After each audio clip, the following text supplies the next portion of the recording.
Hello everyone, welcome to PW only IAS और स्वागत है आपका प्रीलिम बूस्टर न्यूज़ डिस्कशन में। आज के इंपॉर्टेंट आर्टिकल्स को देखें तो आज की हेडिंग्स में हमें देखने को मिलता है कि इन्फ्लेशन 10 मंथ के लो पे चल रहा है। अब पहली बात, इकोनॉमी का इंपॉर्टेंट टॉपिक है कि इन्फ्लेशन होता क्या है। महंगाई या मुद्रास्फीति जिसे हम कहते हैं, इसका मतलब होता है मार्केट में करेंसी ज़्यादा है यानी पैसा ज़्यादा है और गुड्स कम है, तो इसलिए गुड्स क्या हो जाएंगी, महंगी। यानी मार्केट में अभी पैसा ज़्यादा हो गया है और क्योंकि सामान कम है तो उसकी डिमांड बढ़ गई है, इसका मतलब प्राइस राइज। तो इसके लिए आरबीआई क्या करती है, अपनी मॉनेटरी पॉलिसी को कैसे बनाती है, लिक्विडेट करती है या टाइटन करती है, मार्केट में पैसा कम करेगी या बढ़ाएगी। तो ऑब्वियसली पैसा कम करेगी। तो इन्फ्लेशन क्या होता है ये हमने जाना। इसके अलावा रिसेंट न्यूज़ में जो एक इंपॉर्टेंट न्यूज़ आईआर से संबंधित है वो ये है आज की हेडिंग में कि इंडिया ने एडवाइजरी दी है अपने सिटीजन्स को कि वो ईरान और इजराइल की तरफ ना जाएं, क्योंकि यहाँ पर विवाद बढ़ता हुआ दिख रहा है। सिर्फ इतना ही नहीं, यहाँ तक बोला गया है कि जम्मू एंड कश्मीर को स्टेटहुड वापस मिलेगा और असेंबली इलेक्शन भी वहाँ जल्द होंगे। तो ये कुछ इंपॉर्टेंट चीज़ें थी, इंपॉर्टेंट हाईलाइट्स थी। चलिए शुरू करते हैं आज की डिस्कशन इंपॉर्टेंट आर्टिकल्स के साथ। तो आज का पहला इंपॉर्टेंट आर्टिकल प्रीलिम बूस्ट का रिलेटेड है नार्कोटिक्स से। सबसे पहली बात, भारत को कई सारी यूएन की इंपॉर्टेंट बॉडीज में चुना गया। उनमें से एक बॉडी है इंटरनेशनल नार्कोटिक्स कंट्रोल बोर्ड और इससे जुड़ी हुई और भी कई बॉडीज जहां इंडिया को चुना गया। लेकिन यूएन के बारे में आप कितना जानते हैं, यूएन की कितनी इंपॉर्टेंट बॉडीज है, मेरा पहला सवाल आपसे ये। तो यूएन की ऑलमोस्ट 6 इंपॉर्टेंट बॉडीज हैं और 6 बॉडीज में पूछूँ तो कौन कौन सी है। पहली कौन सी है, यूनाइटेड नेशंस जनरल असेंबली, यहाँ कितने मेंबर्स हैं बताइए, 193, यानी हर देश के पास एक वोट होता है। दूसरी है यूएनएससी, जहाँ पर 15 मेंबर्स हैं, जहाँ 10 आर नॉन परमानेंट और 5 आर परमानेंट।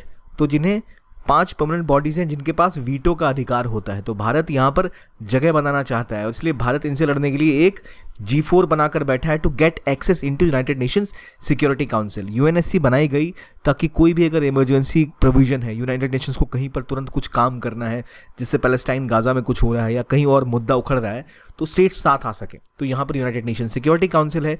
तीसरी सबसे महत्वपूर्ण बॉडी है इकोसॉक, इकोनॉमिक एंड सोशल काउंसिल। तो जितना भी कल्चरल, सोशल, इकोनॉमिक कार्य यूएन का होता है, जो उनकी 12 की बॉडीज़ हैं जिसके तहत वो सारा काम होता है, वो इकोसॉक ही करता है। तो इकोसॉक के भी कई इंपॉर्टेंट सब बॉडीज़ में इंडिया का चुनाव हुआ है, तो इसलिए वो किसके सब पार्ट हैं, इकोसॉक के। चौथी इंपॉर्टेंट बॉडी कौन सी है, क्या आप मुझे बता सकते हैं? तो वो है इंटरनेशनल कोर्ट ऑफ जस्टिस, जिसका काम क्या है, न्यायिक व्यवस्था का ध्यान रखना। और 5वीं बॉडी है, बताइए, ट्रस्टीशिप काउंसिल।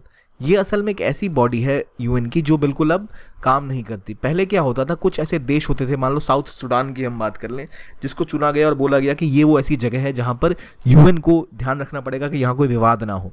तो जितनी भी इनकी साइट्स थी जहाँ पर ट्रस्टीशिप काउंसिल को काम करना था, वो सब अब खत्म हो चुकी। तो 1995 के बाद से यहाँ कोई मीटिंग भी नहीं हुई ट्रस्टीशिप काउंसिल की, इट्स ऑलमोस्ट डिफंक्ट।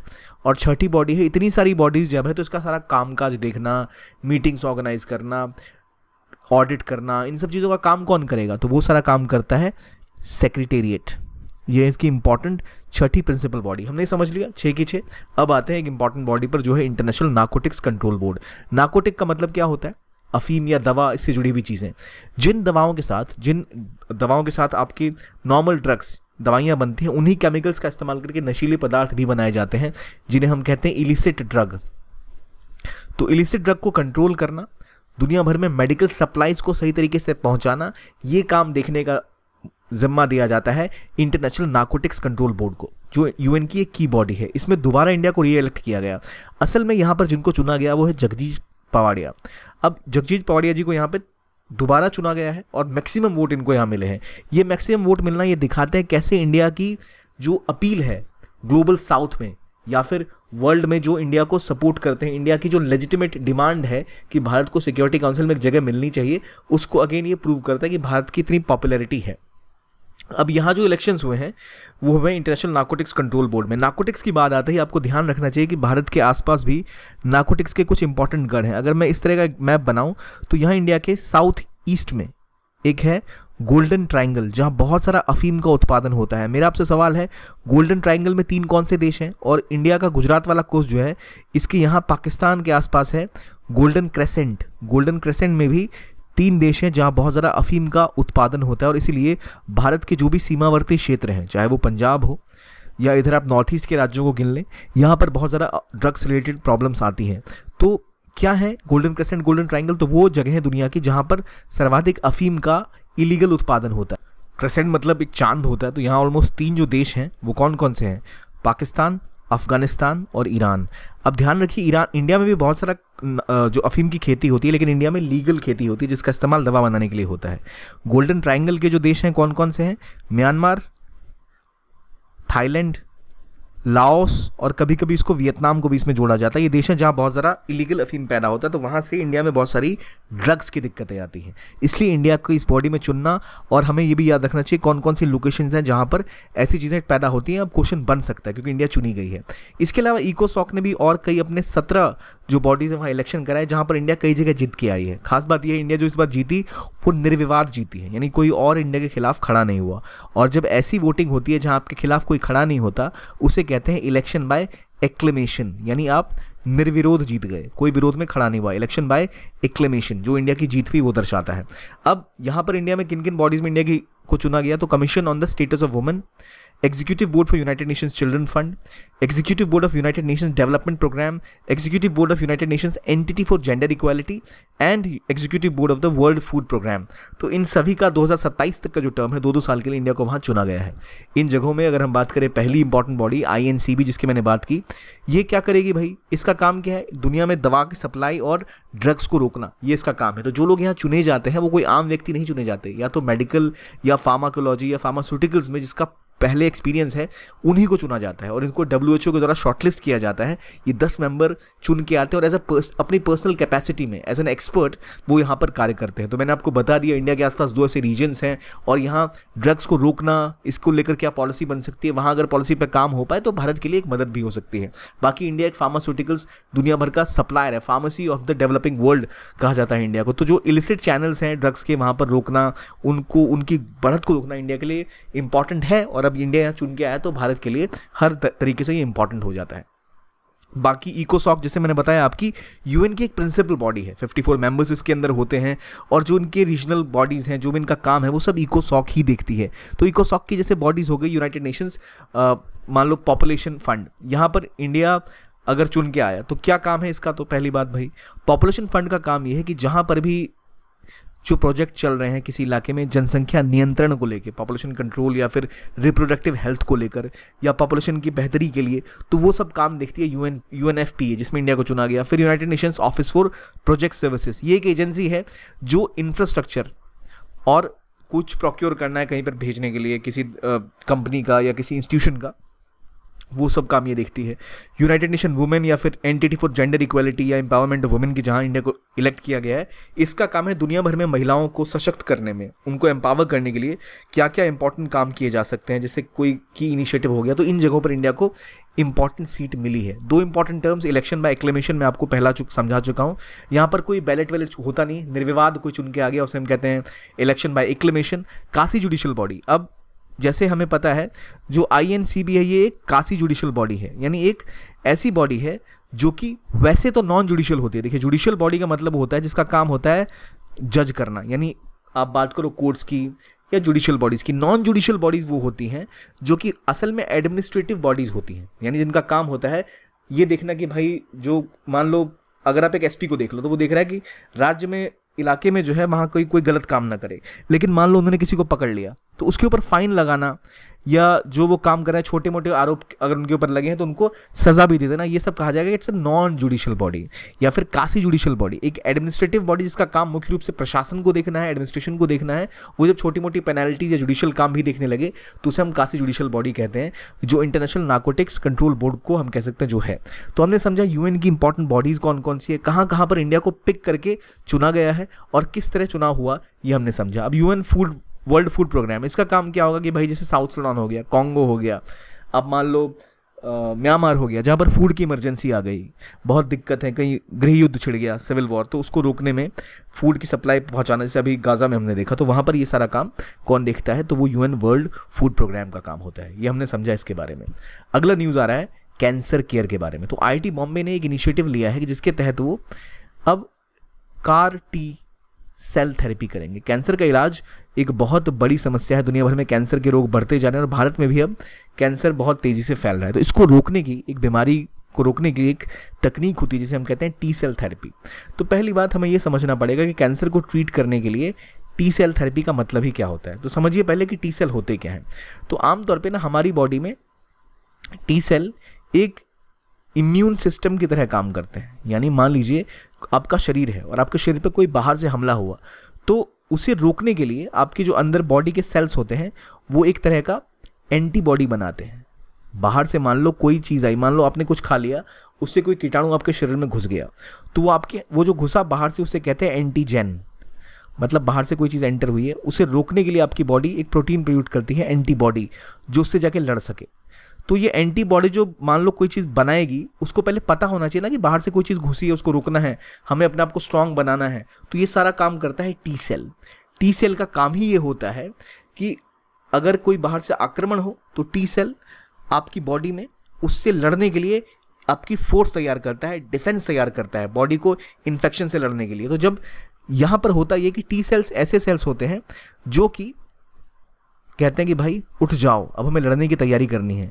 लेकिन टी सेल्स के साथ दिक्कत ये कि उनके पास हथियार नहीं है, वो एंटीबॉडी बनाते नहीं जैसे जो एंटीजन से लड़ें। वो क्या करेंगे, वो जाके मदद करेंगे बी सेल्स को कहेंगे भाई और एंटीबॉडीज़ बनाओ, हमें लड़ने की तैयारी करनी है।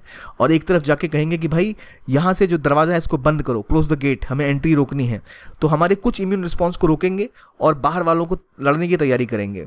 और अगर कोई हमारे खिलाफ हमारा खुद का सेल भी कोई विद्रोह कर रहा है तो उसको भी मारने की क्षमता रखते हैं। ये काम करते हैं टी सेल। यानी हमारी इम्यूनिटी को बाहर से आने वाली किसी चीज़ से लड़ने के लिए हमें हमारी बॉडी को इम्यून बनाते हैं। तो इसी टेक्नोलॉजी का इस्तेमाल करते हुए अब हम एक काम करते हैं जिसे कहते हैं टी सेल थेरेपी। इसमें यह होता है कि मान लो आपकी बॉडी है जो बहुत अच्छा काम कर रही है, बहुत इम्यून है, हर चीज़ से लड़ सकती है। तो क्या करेंगे, आपके खून से हम ले जाएंगे, आपका या किसी का भी मान लो, वहाँ से हम खून को ले गए, खून से टी सेल निकाला, ठीक है। टी सेल को निकाल के टी सेल को हम ले गए फिर एक ऐसी जगह जिनके अंदर हमने इनको लैब में कुछ बदलाव किए, ठीक है। और ढेर सारे टी सेल्स को इस तरह से जोड़ा और इनमें इस तरह से बदलाव किए कि इनके अंदर एक स्पेशल रिसेप्टर लगा दिए जो कैंसर को दूर से पहचान सके कि भाई कैंसर आ रहा है।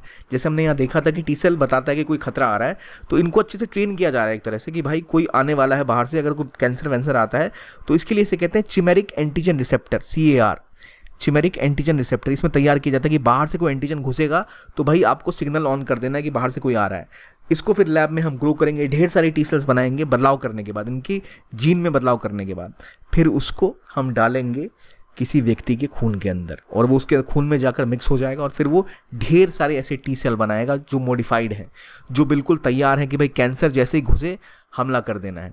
तो ये बेसिक क्योर है, इसे कहते हैं हम कैंसर केयर का NextCAR19। यानी आपने टी सेल्स को लिया, टी सेल्स को निकाला, टी सेल्स को आपने मॉडिफाई किया लाइब्रेरी में जिसमें हमने चिमेरिक एंटीजन रिसेप्टर जिसमें हो और वो प्रोटीन बना सके और फिर उसको खून बॉडी में डाल दिया किसी और व्यक्ति के। तो होगा ये कि उसकी बॉडी के जो जीन्स हैं वो पहले से जानते हैं कि भाई बाहर का हमला आएगा तो हमें क्या करना है। तो बॉडी कैंसर से लड़ने के लिए तैयार हो पाएगी और तुरंत मैसेज भेजेगी कि भाई एंटीबॉडी तैयार कर लो, हमला करना है। तो ये जो काम है ये करती है, इस तकनीक को डेवलप कर रही है IIT बॉम्बे। तो जो नया जीन बनेगा, जो नया क्रिएट किया गया है उसे कहते हैं, जैसे जो अब लैब में टी सेल को बदलाव करते हैं उसे हम उसको हम CAR यानी कार कहते हैं और वो जाकर फिर बॉडी में दोबारा आके लड़ सके इन सब चीज़ों से, जो बॉडी में आके फिर मल्टीप्लाई करता है और इस तरह से आप लड़ सकते हैं। तो बेसिकली इस थेरेपी से जाने से पहले इंसान का कीमोथेरेपी होता है कैंसर प्रोसीजर में, जहाँ जो ऐसे सेल्स बॉडी आइडेंटिफाई कर सकती है, जो आपके ऐसे सेल्स हैं जहाँ पर जो पूरी तरह बर्बाद हो चुके हैं, जिनको कैंसर का आक्रमण खराब कर चुका है, उनको पहले जलाया जाता है या मारा जाता है, फिर आप इस टी सेल थेरेपी के अंदर आते हैं। थोड़ी सी कॉम्प्लिकेटेड चीज़ है पर आप इसको इस तरह समझ सकते हैं कि भाई बाहर से कोई आ रहा है तो जो लोग आपकी बॉडी को बता सकेंगे भाई बाहर से कोई एंटर हुआ है, कोई चोर आया है और हथियार बना सकें, उसको आप बाहर ले जाकर बॉडी से निकाल के लैब के अंदर और ज़्यादा स्ट्रांग बना के दोबारा इंजेक्ट करते हो। तो अभी तक FDA जो है उससे अप्रूवल लिया जाता है, 6 से CAR T सेल थेरेपीज़ को अभी तक अप्रूवल मिल चुका है। तो ये इंपॉर्टेंट काम करते हैं कैंसर से लड़ने का। अब जो NextCAR19 है ये बाकियों से कैसे डिफरेंट है, अब देखिए, एक तो US की डेवलप थेरेपी है जो अमेरिका में होती है और ये इंडिया वाला NextCAR है। तो US में क्या होता है, ये चूहे से निकालते हैं एंटीबॉडी फ्रेगमेंट्स, लेकिन हम क्या कर रहे हैं ह्यूमन प्रोटीन से निकालते हैं और इसको जो माउस का एंटीबॉडी उसके साथ मिक्स कर देंगे तो हमारा और ज़रा सेफ रहेगा और ज़रा बेहतर हो पाएगा और ज़रा इफेक्टिव हो पाएगा। ये नेक्सकार 19 इंडिया में डेवलप होने वाली टेक्नोलॉजी है। नेक्सकार 19 किससे जुड़ी हुई है? कैंसर थेरेपी से। कौन कर रहा है? आईआईटी बॉम्बे। तो ये आपको समझना है, CAR-T थेरेपी की एक टाइप है जो इंडिया में डेवलप हो रही है, जो ह्यूमन लाइक होगी, जबकि अमेरिका वाली कौन सी है? चूहे से निकालते हैं वो, ठीक है। ये डिफरेंस आप समझ गए, ठीक। और इसका इस्तेमाल हम करेंगे किसके लिए? ल्यूकोमिया के लिए, फॉलिकुलर ल्यूमिया के लिए। अब किस किस तरह की बीमारी है? ऑब्वियसली सारी की तरह तरह के कैंसर हैं, हमें उतने सारे याद करने इंपॉर्टेंट नहीं है, लेकिन बी सेल लाइफोमिया, लाइफोमोमा, लिम्फोमा, मायोलोमा या बी सेल लिम्फोमा, इन तरह की बीमारियों से लड़ने के लिए, इन तरह के कैंसर से लड़ने के लिए जो सारे ब्लड कैंसर के प्रकार हैं आपको तैयार करेंगे, ठीक है। अब एक क्वेश्चन देखिए जिससे पहले पूछा जा चुका है, which of the following statement best describe the role of B cells and T cells in the humans body? They protect the body from environmental allergens, they elevate the body pain and inflammation, they act as a immunosuppressant in the body, they protect the body from disease caused by the pathogen। अब देखिए ये सवाल basically बहुत easy था कि क्या ये बाहर से कुछ एलर्जी अगर आपको हो रही है उसको रोकेंगे या आपका दर्द कम करेंगे? दर्द कम करने के लिए हम क्या खाते हैं? हम क्रोसिन खाते हैं, हम कॉम्बीफ्लेम खाते हैं, लेकिन ये क्या करते हैं? तो बाहर से कोई पैथोजन आ रहा है उससे लड़ने की आपकी बॉडी को तैयारी करते हैं, तो डी इसका करेक्ट आंसर होगा। तो टाइप बी और टी सेल्स जो होते हैं, खासतौर पे टी सेल्स जो वाइट ब्लड सेल्स कहलाते हैं, ये सारा काम ही यही करते हैं कि अपने आप को एक तैयार कर सके कि बाहर से कोई हमला हो तो उससे कैसे रोका जाए, बॉडी कैसे प्रोटीन बनाए उनसे लड़ने के लिए काम होता है मुख्य रूप से इनका, ठीक है। अब आगे बढ़ते हैं, अगले क्वेश्चन पे आते हैं। मनी लॉन्ड्रिंग एक्ट के तहत लॉन्ड्रिंग मतलब क्या होता है? पैसे की सफाई। तो मनी लॉन्ड्रिंग मतलब आपने काला धन जमा किया, मान लो आपने ड्रग्स का धंधा करके हथियार बेच के बहुत सारा पैसा बना लिया, अब वो पैसा सारा ब्लैक है, आपको सरकार को दिखाना पड़ेगा कि भाई मैंने लीगली पैसा कमाया है, वरना पैसे का इस्तेमाल कैसे करोगे? तो आप ब्लैक मनी को वाइट करने का जो सिस्टम फॉलो करते हो उसे कहते हैं मनी लॉन्ड्रिंग, यानी काले धन को सफ़ेद करना, तो ब्लैक से वाइट कन्वर्ट करना। अब इसी को रोकने के लिए एक मनी लॉन्ड्रिंग एक्ट 2002 में आया था। अब पहली बात, जो मनी लॉन्ड्रिंग होती है होती कैसे? एग्जांपल देता हूँ मैं आपको। मान लो आपने हथियार बेच के, ड्रग्स बेच के बहुत सारा पैसा बना लिया, अब आपके पास 1 अरब रुपए पड़े हैं, 100 करोड़।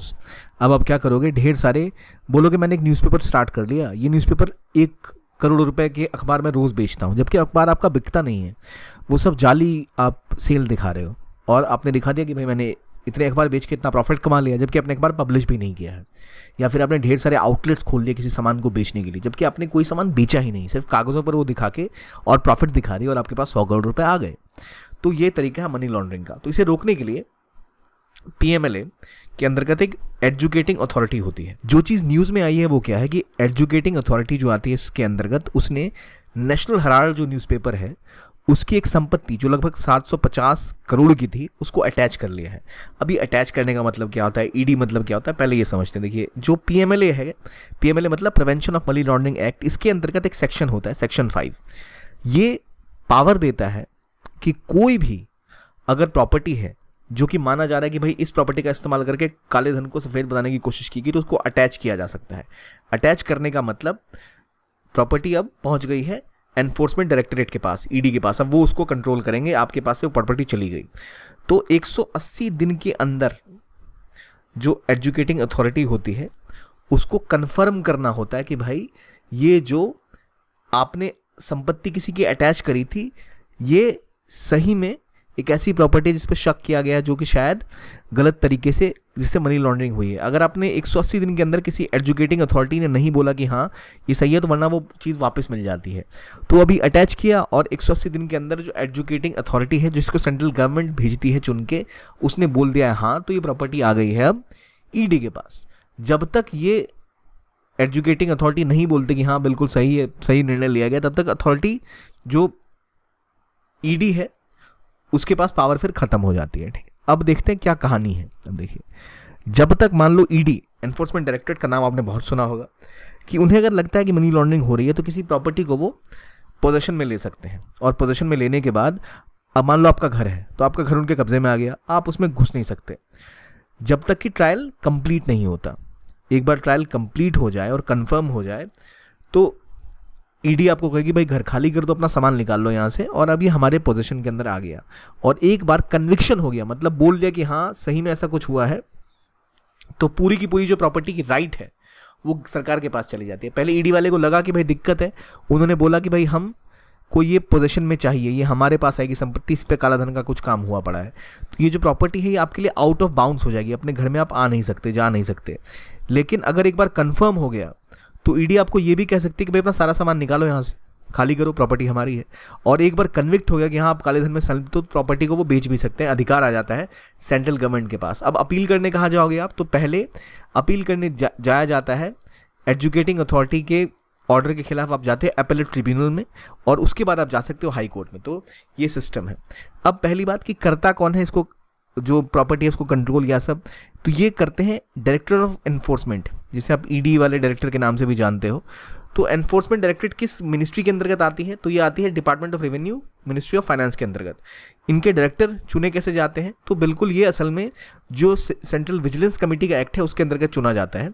एक सिलेक्शन कमेटी बनाई जाती है जहाँ सीवीसी यानी सेंट्रल विजिलेंस कमीशन के चेयरपर्सन और होम अफेयर्स और ministry of personal and finance के जो सेक्रेटरीज होते हैं वो मिलके अपॉइंट करते हैं या चुनते हैं, सॉरी नॉट अपॉइंट, चुनते हैं किसी व्यक्ति को जो कि बनता है ईडी का डायरेक्टर। अब इनका काम क्या है, तो ये डायरेक्टरेट का मुख्य रूप से काम है मनी लॉन्ड्रिंग का काम रोकना, या फिर कोई अगर फॉरेन एक्सचेंज मैनेजमेंट एक्ट है उसको रोकना, कोई जैसे विजय माल्या, नीरव मोदी की हम बात करते हैं, वो लोग फ्यूजिटिव कहलाते हैं क्योंकि भारत से पैसा का गबन करके भाग गए, तो उनको पकड़ना, इस तरह के सारे काम देखना इनका काम है। तो ये एक्ट मुख्य रूप से PMLA, FEMA, FEOA, FERA यानी foreign exchange regulation, foreign economic offenders, foreign exchange management, prevention of money laundering act, इसके अंतर्गत ये काम करते हैं।